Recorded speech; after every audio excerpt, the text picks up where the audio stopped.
Hello, 12:23 na. Susundin namin si Kuya Yuan sa terminal.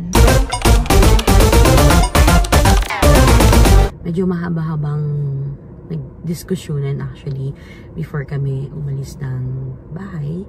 Hindi agad pinayagan si Yuan ng lolo't lola. First time niya talagang susubukang bumiyahe mag-isa kasi nasanay siya tuwing babae kasama kami or anyone na mas matanda sa kanya sa bahay. Pero finally, pumayag din sila mama at papa. Para matuto na rin. Hindi namin ginagawa yun para pabayaan lang dahil trip lang or what. Pero it's time. Kasi we believe na it's time for him to do such thing. Kasi alam namin na kaya ni Kuya. Habang bata, turuan kasi natin. Kasi nagbabiyahe ako noon, grade 6. Ako lang. Punta ng Baguio. Susundin lang ako ni ate sa terminal. Kahit sabihin natin iba yung panahon noon, andun pa rin yung kaba namin bilang isang magulang. Panahon ngayon, iba sa noon eh. Yung panahon ngayon, mas maraming panganib, maraming taong masasama sa paligid. Kaya kami kinakabahan. Hindi tulad noon. Pero, kung meron yung gano'n, meron pa rin tayong mga inisip na taong concerned pa rin.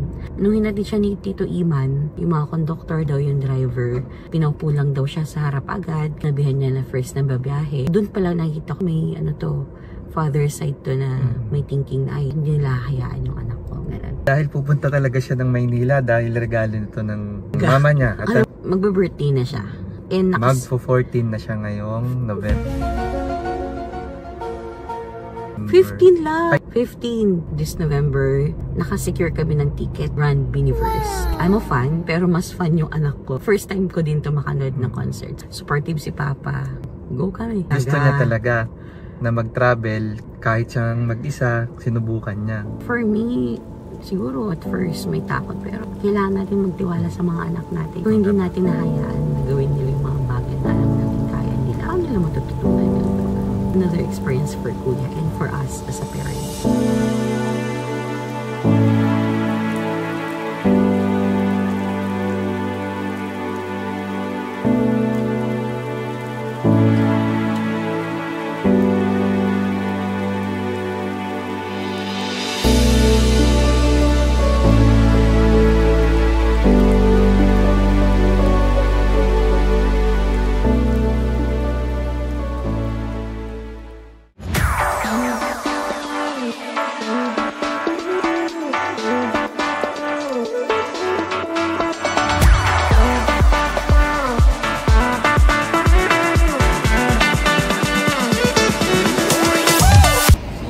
Namin ang pagdating ng bus.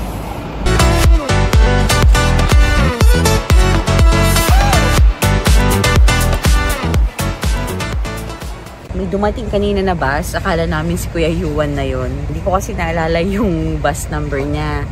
Isang dumating, 1208. Kay Kuya Yuan, ang bus numbers niya, it's 2801. So, hindi pa. Maya-maya pa yun. Kaya sabi ko, parang 1 hour pa yung estimated time ng pagdating niya. Bakit napaaga? So, maya-maya pa.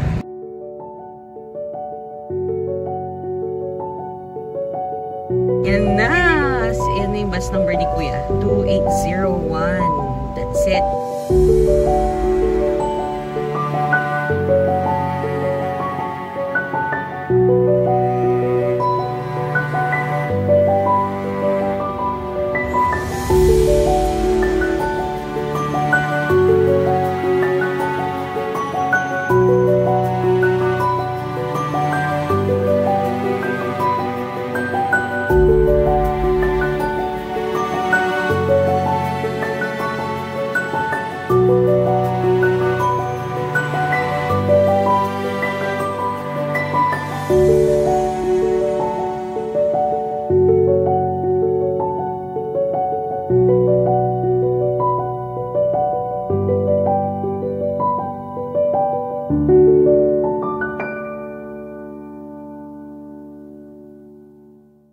Finally, nandito na si Kuya Yuan. Hindi ka naman nagutom o gutom ka na?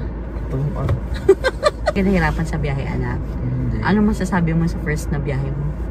Sakto lang, normal. Wow! Hindi ka natakot? Hindi ka kinabahan? Hindi ka bumaba? Isa lang, umiit lang. Tapos, may dala kang, isa lang bag mo? Isa lang. May tubig ka? Meron. Asa yung tubig mo? Ito, Hinira mo pa yung tumbler ni Tito mo, Iman. Ba't yung tumbler mo? Naggilik. Bakit? Alam, butas Uwi na tayo. Inapakainin natin yung bisita natin, nakakahiya naman.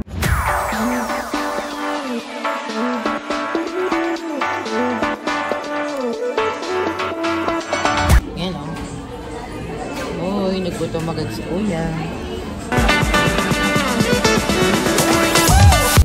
Tuloy na tayo today. Yung outfit mo, pakita mo yung damit mo. Beanie Boy.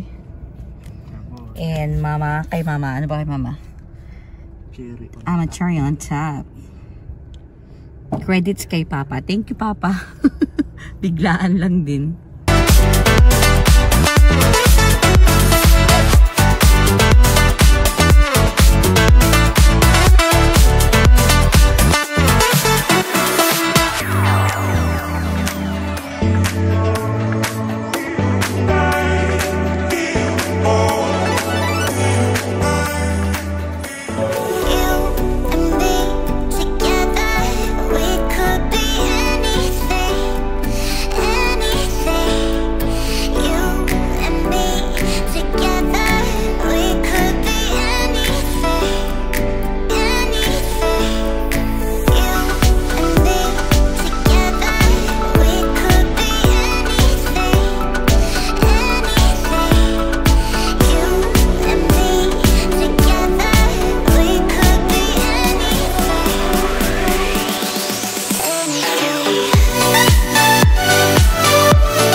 Yun, nakakatawa lang kasi sinubukan niya, kinaya niya, at higit sa lahat, ang importante doon, nakagawa siya ng memories na babaunin niya hanggang sa pagtanda, na hindi kayang-kayang tumbasan kahit anumang bagay. Yun lang.